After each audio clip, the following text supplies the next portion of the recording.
It's Morning Edition from NPR News. Good morning. I'm Steve Inskeep. And I'm Renee Montagne. When Wisconsin's Republican governor succeeded last spring in curbing the collective bargaining rights of public employees, he made a lot of people mad. Now, opponents of Scott Walker are circulating petitions in a campaign to recall him from office.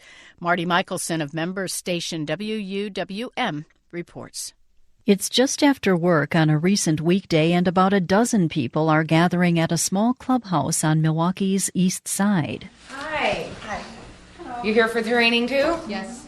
These middle-aged men and women are here to be trained on how to circulate petitions to get the signatures needed to recall Governor Scott Walker.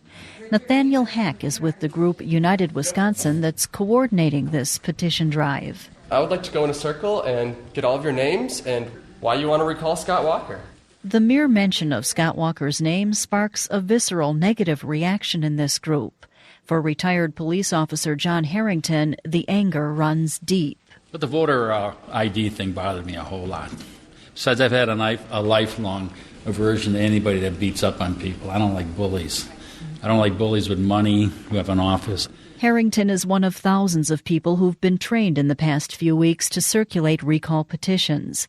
Wisconsin Democratic Party Chairman Mike Tate says petitioners will fan out in all 72 counties. You're going to see them everywhere. You know, I think that you'll have people outside the parking lots of shopping malls over the holiday season.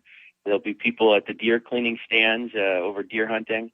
You know, we're really going to be in every aspect of Wisconsin life wherever there's people. Tate is shooting for 700,000 signatures, though only 500,000 valid ones will be needed.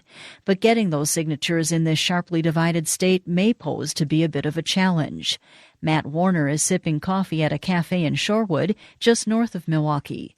The 39-year-old former truck driver says he supports the governor's budget cuts and won't sign a petition to force a recall election.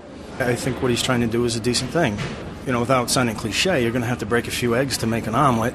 Generally speaking, when you're trying to pull off this kind of trick, you got to make some hard decisions, and not everybody's going to be happy with it.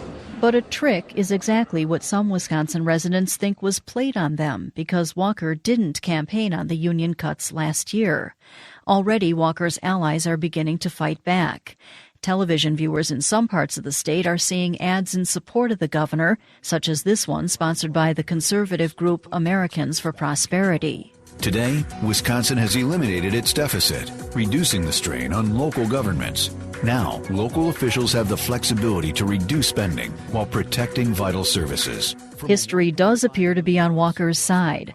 Only 2 governors have ever been recalled. North Dakota's Governor Lynn Frazier, who was kicked out of office in 1921, and more recently California Governor Gray Davis, who was recalled in 2003. Gary Moncrief teaches political science at Boise State University.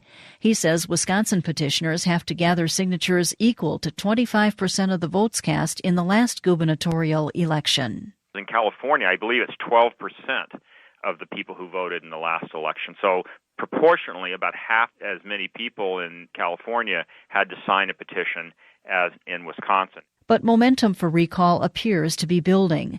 That's especially true after Ohio voters rejected collective bargaining restrictions at the polls just last week.